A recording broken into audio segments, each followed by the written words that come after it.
네팔의 숲속에 살고 있는 코뿔소가 가장 좋아하는 것은 다른 동물들이 거들떠보지도 않는 트레비아 나무의 열매라고 합니다. 이 숲을 거들 때 이 코뿔소는 트레비아 나무의 열매를 발견하기만 하면 완전히 포식을 하게 되어집니다. 다 먹어치웁니다. 그리고 그 자리를 떠나는데, 이 트레비아 나무의 입장에서 보면 참으로 기막힌 일이 아닐 수가 없습니다. 그 열매가 열매로 여물어서 떨어지기까지 얼마나 많은 시간, 정성과 노력을 기울였겠습니까? 단 하루, 단 한 시간도 어설프게 보내지 않았을 겁니다. 그럼에도 불구하고 바로 익을 대로 이거 땅에 떨어지기가 무섭게, 무지막지하게 이 코뿔소가 다 먹어치우는 것입니다. 허망한 일이죠. 열매로서는 참 가슴 아픈 일이 아닐 수 없습니다. 그런데 이 신비로운 생명의 역사는 정작 그 순간에 시작이 됩니다. 코뿔소의 뱃속에 들어간 이 트레비아 나무의 열매는 다 소화되어 버리지만 그 속에 들어있는 씨앗은 소화를 시켜내지를 못합니다. 그래서 그 다음날 코뿔소의 배설물에 섞여서 이 씨앗은 다시 세상으로 나오게 됩니다. 그리고 코뿔소의 배설물을 거름을 삼아서 싹을 틔우면서 나무로 자라납니다. 이 방법 외에는 트레비아 나무가 생존할 수 있는 방법은 네팔에서는 없습니다. 다 익어서 숲속 음지에 떨어진 트레비아 나무 열매는 음지에서 절대로 싹을 틔울 수가 없습니다. 반드시 양지로 나가야만 생존할 수 있는데 스스로 움직일 수 없기 때문에 자력으로 싹 틔우는 일은 전혀 불가능한 일이죠. 근데 고맙게도 어떤 짐승도 먹지 않는 이 트레비아 나무의 열매를 코뿔소만 먹는 것입니다. 자, 유독 그 코뿔소만 좋아하기 때문에 자기 몸으로 음지에서 양지로 옮겨주는 것이죠. 만약 네팔에서 이 코뿔소가 멸종을 해버린다면 그날은 바로 곧 트레비아 나무의 장례식이 되는 날이기도 합니다. 이처럼 놀라운 이 일은 네팔에서만 있는 것이 아닙니다. 아프리카의 코끼리와도 아카시아 나무가 그런 관계입니다. 이 아프리카의 아카시아 나무 열매는 거대한 코끼리가 자기를 먹어치우는 것을 조금도 두려워하지를 않습니다. 그 나무가 정작 두려워하는 것은 코끼리와 비교한다면 코끼리는 엄청난 힘인데 코끼리보다 더 무서운 것이 있습니다. 미물에 불과한 조그마한 나방이의 유충입니다. 그 유충은 이 아카시아 나무의 열매를 먹을 뿐만 아니라 그 속에 있는 씨앗까지 다 갉아먹기 때문에 아프리카 이 아카시아를 멸종시킬 수 있는 가장 무서운 적은 사실은 코끼리가 아니라 작은 유충입니다. 자, 그러나 이 코끼리는 아카시아 열매와 거기 붙어있는 유충을 한꺼번에 먹어버리는 반면에 아카시아 열매의 씨앗을 소화시킬 수 있는 효소를 갖고 있지 못하기 때문에 그 씨앗 역시 배설물과 함께 나와서 배설물을 거름으로 그래서 새로운 삶을 시작하는 것입니다. 아카시아 열매에서 코끼리는 단순히 씨앗을 퍼뜨리는 역할만이 아니라 유충을 제거하는 살충제 역할을 하게 되는 것이죠. 그런가 하면 이 남아프리카의 프로티아 나무의 씨앗이 가득 들어있는 열매는 고스란히 몇 년이 지나도록 이 열매는 하늘만 바라보고 있습니다. 왜 하늘만 바라보고 있나? 그것은 마른 하늘에 벼락이 떨어져가지고 산에 불이 나기를 기다리는 것입니다. 그럼 그 나무는 산불의 열기에 의해서 열매가 터지면서 씨앗이 떨어지게 됩니다. 여러분 어디 그뿐이겠습니까? 포폴러 나무의 씨앗과 작은 꽃이들은 바람을 타고 날아가 생존을 계속합니다. 새들은 검은 딸기나 노랑 무화과나 나무의 열매를 먹고 먼 곳으로 날아가서 그 씨를 배설해냄으로써 나무를 생존케 합니다. 열대지방의 강가에 서식하는 해변 등나무 씨앗은 강을 타고 대해로 수천 킬로미터를 흘러갑니다. 그리고 다른 대륙에 정착을 해서 새로운 삶을 시작하죠. 사랑하는 여러분, 바람이 붑니다. 강이 흘러가죠. 창공에는 새가 납니다. 아프리카의 벌판에 있는 코끼리가 네팔의 숲속에 있는 콧불소가 누비고 다닙니다. 때로는 하늘에서 마른 벼락이 칩니다. 건조한 산에 산불이 일어나죠. 이 모든 것들이 별것이 아닌 일이라고 생각할 수 있을 것입니다. 그러나 조금 더 깊이 들어가서 생각을 해보면 그 속에는 하나님의 역사가 한치의 오차도 없이 치밀하게 신묘막측하게 신비스럽게 이루어져 가고 있다는 사실입니다. 여러분, 지금 내 눈에 보이지 않는다고, 내가 가슴으로 느낄 수 없다고 하나님이 존재하지 않는 것이 아닙니다. 내가 의식하든 의식을 하지 못하든 상관없이 하나님께서는 하나님의 방법대로 역사를 이끌어가고 계시다는 사실을 믿으시기 바랍니다. 여러분, 이런 자연 같은 작은 또 미물, 동물까지도 하나님이 섭리한다고 하면 하나님께서 너무 사랑해서 자기 아들 예수 그리스도를 내어준 우리 여러분의 인생을 하나님께서 멀뚱히 지켜만 보고 있겠습니까? 눈으로 보이지 않아도 세세하게 간섭하시면서 숨어서 여러분의 인생을 이끌어가고 있다는 사실을 믿으시기 바랍니다. 자, 보이지 않게 역사하시는 하나님, 우린 눈으로는 볼 수 없는데 자세히 삶이 지나고 나면 하나님이 역사했다는 것을 알 수 있습니다. 그걸 보입니다. 네팔의 트레비아 나무 열매와 코뿔소 사이에 일어나는 하나님의 역사를 보려고 관찰하면 눈으로 보이듯이 우리의 인생도 마찬가지. 오늘 이 자리에 우리가 우연히 와 앉아 있겠습니까? 하나님의 치밀한 계획과 섭리라는 사실을 믿으시기 바랍니다. 여러분, 너무 쉽게 생각을 하거나 너무 쉽게 마음이 왔다 갔다 하는 사람은 하나님의 섭리를 결코 볼 수 없고 깨달을 수 없을 것입니다. 내가 가장 절망할 수밖에 없는 순간에도 하나님께서는 역사하고 계시는 것입니다. 우리의 삶의 소망과 우리의 사고의 성숙을 위해서 하나님께서 일을 하고 계시는 것이죠. 고난의 역사 속에 함께 하신 하나님, 세속적인 인간의 눈에는 잘 보이지 않으나 지금도 살아계신 하나님의 손길을 깨닫는 그런 여러분 될 수 있기를 바랍니다. 오늘 성경을 보면 빌라도 총독은 알았습니다. 다 확인하고 조사를 해보았습니다. 예수 그리스도가 무죄라는 사실을 알았을 뿐만 아니라 무죄라고 확신을 했습니다. 사람들에게도 무죄라고 말을 했죠. 유대인들이 사형에 처하달라고 고발한 예수 그리스도, 자세히 신문을 해보니까 죄가 없어요. 그래서 마침 6월절이면 제수 한 명을 특사로 놓아줄 수 있는데 그런 관례가 있어서 빌라도 총독은 예수 그리스도를 석방하려고 합니다. 그런데 유대인들이 강도 이 바라바를 놓아주라고 외치는 바람에 뜻을 이룰 수 없습니다. 그래서 다른 방법으로 이 빌라도는 이제 로마 군병에게 예수 그리스도를 채찍질하라. 그래서 피투성이가 된 예수 그리스도를 밖으로 데리고 나갑니다. 그리고 유대인들 무리들 앞에 다 보여주는 것입니다. 자, 보십시오. 이 정도 혼을 내고 피를 흘렸으면 이제 풀어줍시다. 그러자 유대인들은 막 고함을 쳐댑니다. 무서운 협박으로 이 군중들이 함성이 하늘을 찔렀습니다. 말도 안 되는 소리. 방자하게 자기 자신을 하나님의 아들이라고 유대인의 왕이라고 하는 저런 사람을 어떻게 죽여야지, 십자가에 죽이시오. 난리를 치는 것입니다. 빌라도는 다시 침묵하고 있는 예수님께 묻습니다. 내가 어디서 왔느냐? 내가 정말 하나님의 아들이냐? 그러나 예수님은 대답을 하지 않습니다. 침묵하시죠. 빌라도는 또 소리를 쳤습니다. 내가 너를 놓을 권세도 있고 십자가에 못 박을 권세도 내게 있다. 말하라. 죄 없으신 예수 그리스도께서 침묵하시면서 다시 채찍질을 당하고 조롱과 모욕과 멸시와 고난을 당하고 무시와 수모의 아픔을 겪습니다.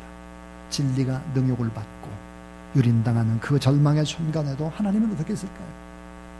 하나님은 하나님의 일을 한치의 오차도 없이 그 현장에서 진행하고 계셨습니다.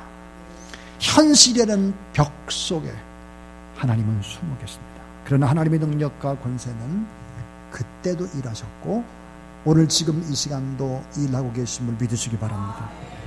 바람이 붑니다. 강물이 흘러가죠. 콧불소는 트레비아 열매를 먹습니다. 코끼리는 아카시아 열매를 삼키죠. 새들은 창공을 날고 마른 하늘에 벼락도 칩니다. 때때로 산불이 일어납니다.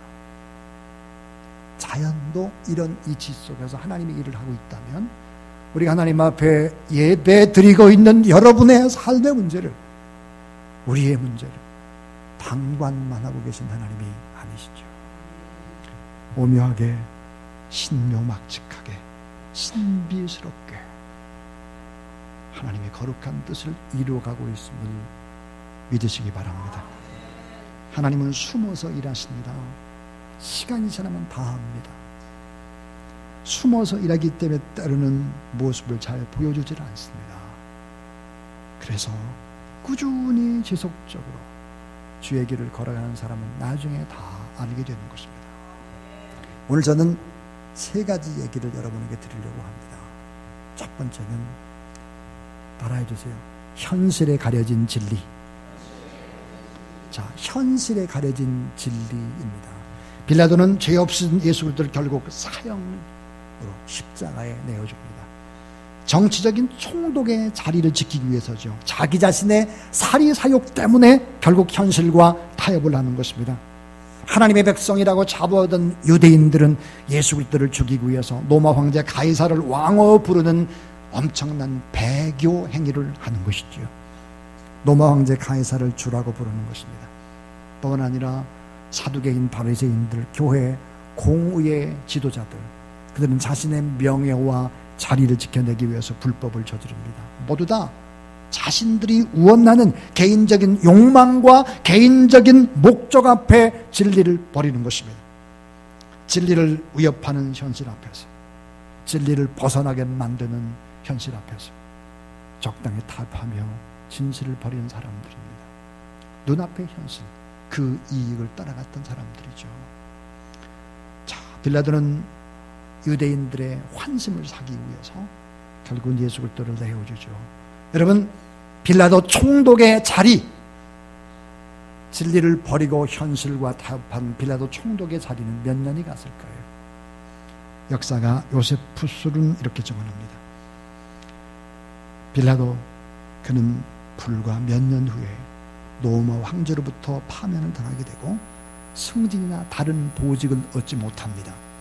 결국은 끝내는 빌라도는 스스로 목숨을 끊는 자살을 하고 마는 것입니다. 진리를 못 박으면서까지 고수하려고 했던 그 자리였지만 허망하게 날아가 버리고 결국은 스스로 목숨을 끊었습니다. 진리를 버렸던 가롯 유다 역시 자살입니다. 그렇다면 여러분, 현장에 있었던 유대인들, 예수를 죽이라고 외쳤던 유대인들은 어땠을까?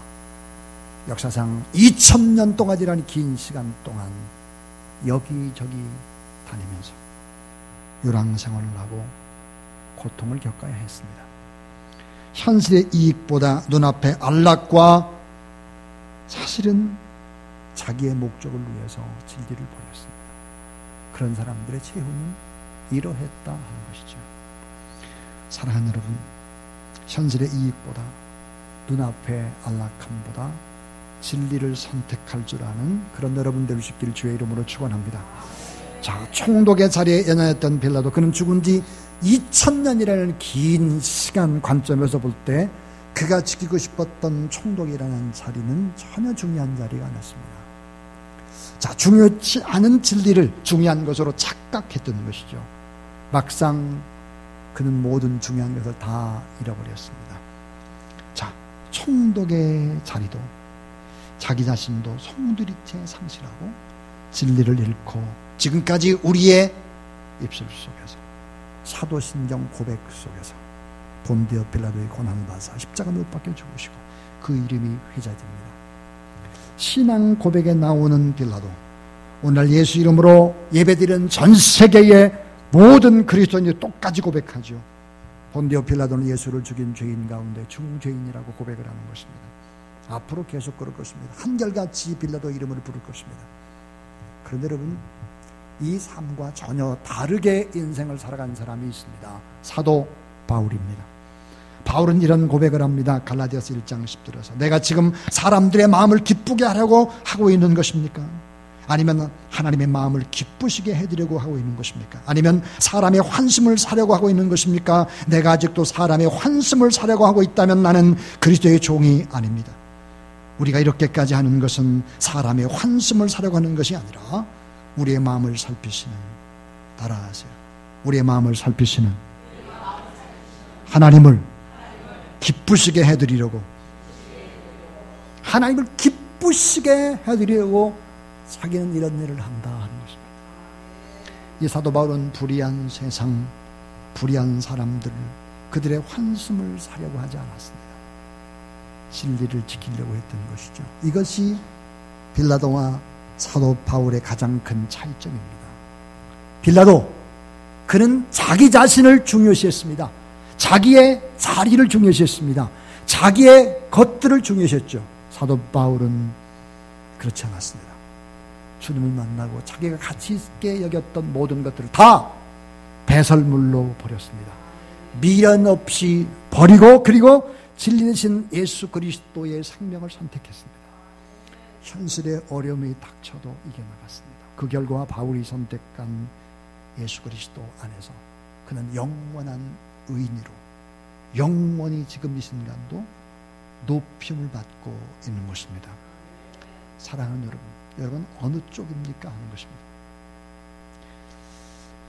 자기 자신을 위해서 진리를 버린 빌라도냐, 아니면 진리를 위해서 자기 자신을 버린 바로 바울이냐? 진리를 버린 빌라도냐, 자기 자신을 버린 바울이냐 하는 것이죠. 우리는 옳은 길인 줄 알면서 지금 옳은 길을 가고 있는 자입니까? 아니면 틀린 줄 알면서도 틀린 길을 가고 있는 자입니까? 우리가 늘 염두에 두고 있는 것이 보통 불의한 다수들입니까? 아니면 진리를 붙잡고 있는 소수의 이야기입니까? 현실의 이익보다 진리를 더 기뻐하게 하고 현실의 이득보다 진리의 길을 찾아가는 그런 저와 여러분, 우리 모두 다 될 수 있기를 주의 이름으로 축원합니다. 결국은 진리 편에 서는 자가 승리하게 될 것입니다. 어느 장로님의 모친 어머님이 돌아가셨습니다. 그분은 남편을 여인 후에 8남매를 모두 믿음의 사람으로 키운 그런 장로님의 어머님 권사님이었습니다. 말년의 중풍으로 이 오른팔을 쓰기가 어렵게 된 거예요. 그러자 왼손으로 글쓰기를 연습했어요.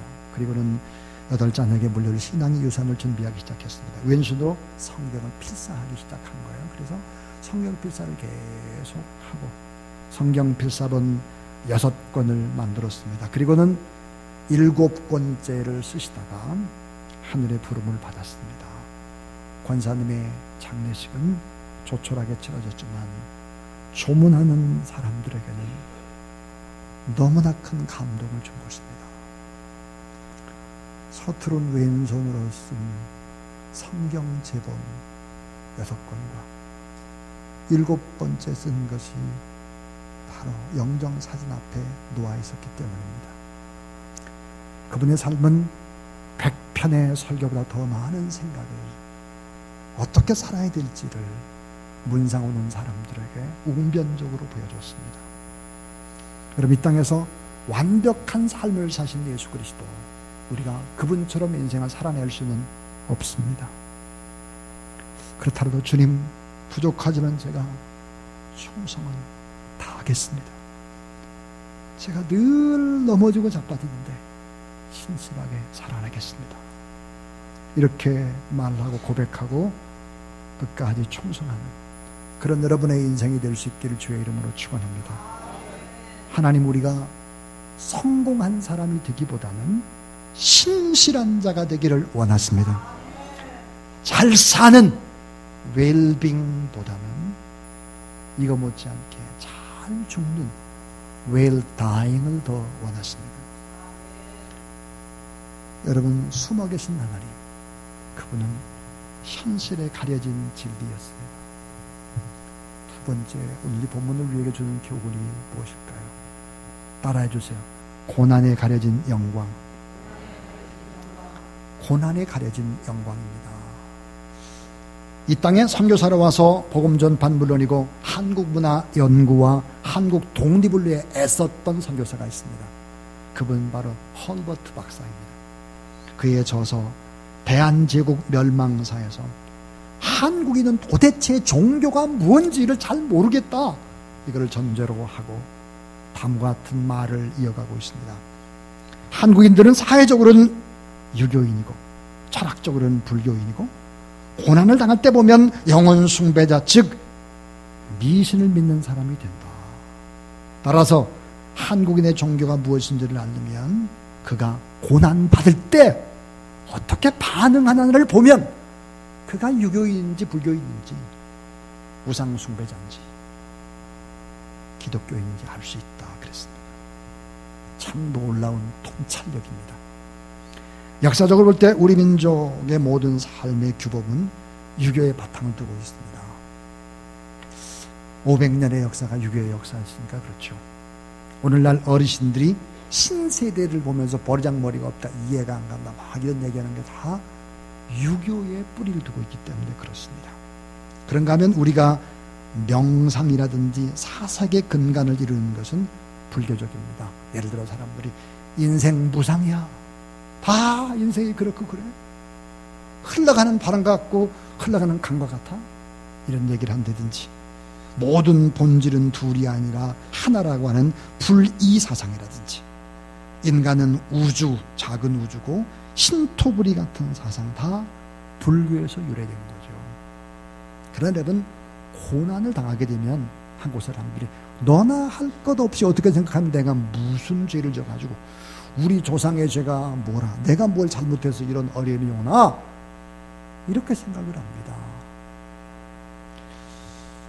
미신적이 되는 것이죠. 그래서 수단과 방법을 다해서 고난을 회피하려고 하는 것입니다. 그런데 여러분, 성경은 놀랍게도 고난을 그렇게 설명하지 않아요. 고난은, 따라하세요, 고난은 축복이다. 자, 고난은 의미와 가치를 깨닫게 하고 고난이 올 때 더욱더 감사해야 된다. 왜냐하면 우리가 심지어 죄를 당한다고 할지라도 죄 때문에 고난을 받는다면 그것도 축복이다. 왜냐? 우리가 버린 자녀가 아니기 때문에 그렇다. 고난이 무지 때문에 올 수 있는데 사실은 이 고난 당해야 지혜로울 수 있다 말하고, 고난 때문에 더 잘 된다. 고난을 적극적으로 수용하라. 고난이 뭘까? 변장하고 찾아오는 또 다른 축복이 바로 고난이다. 이렇게 얘기를 합니다. 여러분, 고난 속에 영광이 숨어져 있음을 믿으시기 바랍니다. 오늘 주님이 십자가라는 고난, 그 속에 영광이 숨겨져 있어요. 여러분, 성경에 보니까 흑암으로 끝내는 게 아니에요. 흑암 중에 보화를 숨겨놨다고 그랬거든요. 여러분, 고난이 올 때 원망하거나 불평하거나 분노하지 말고 더 긍정적으로, 적극적으로 더 주님 의지해 가는 여러분 되길 바랍니다.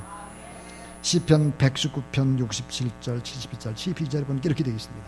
내가 고난을 당하기 전에는 잘못된 길을 걸었지만 이제 주님의 말씀을 지킵니다. 고난당한 것이 오히려 내게는 유익이 되었습니다. 고난 때문에 나는 주의 법도를 배웠습니다. 주님께 제게 친히 알려주신 그 법이 제게는, 따라하세요, 천만 금 은보다 더 귀합니다. 천만 금 은보다 더 귀한 것이 이게 고난이라는 거예요. 이 고난을 통해서 하나님의 말씀으로 비춰보니까 이거는 천만 금은보다 더 귀중하다 이거예요. 여러분, 고난의 가마불에 들어가지 않는데 어떻게 예술품이 산생이 되겠습니까? 쇠붙이, 잡철이 영광록 단지에 들어가지 않으면 어떻게 강철이 되겠습니까? 금광석이 풀물 속에 녹지 않으면 어찌 정금이 될 수 있습니까? 여러분, 지금 우리가 고난받고 있다고 하면 고난보다 더 큰 하나님의 은총이 없습니다. 고난은 사실 하나님이 허락하신 은총입니다. 십자가는 뭘까요? 철저한, 이것은 패배의 상징이요, 고난의 상징이요, 치욕의 상징이고 회피하고 싶은 상징이 바로 십자가입니다. 근데 고난 뒤에 가려진 확실한 영광, 부활의 영광이 있다는 사실을 사람들은 잘 모릅니다. 우리 성도님들께서 우리 주님처럼 현실의 고난 뒤에 가려져 있는 영원한 영광을 바라보며 오늘도 적극적으로 감사로 나가는 그런 여러분 될 수 있기를 주님의 이름으로 축원합니다. 제가 지금까지 두 가지 얘기했습니다. 숨어 계신 하나님, 현실에 가려진 진리, 고난에 가려진 영광이었습니다. 이제 마지막 세 번째 얘기를 드리겠습니다. 이 세 번째 설교가 오늘의 가장 중요한 핵심이기도 합니다. 조롱에 가려진 섭리입니다.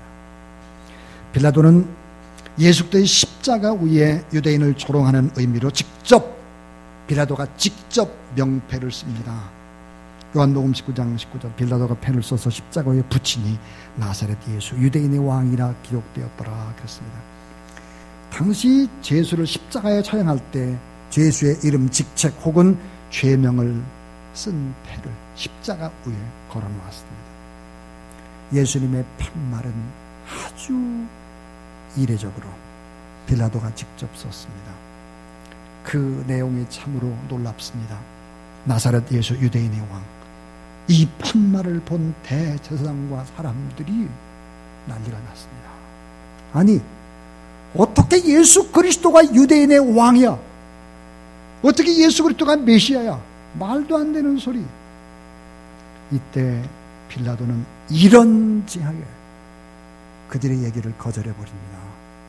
이렇게 말하죠. 당신들이 고발했잖아. 하나님의 아들이라고, 유대인의 왕이라고 당신들이 고발했잖아. 유대인의 왕이라고 떠들어대고 십자가에 처형해 주셔서 그 죄의 이름이 유대인의 왕이었잖아.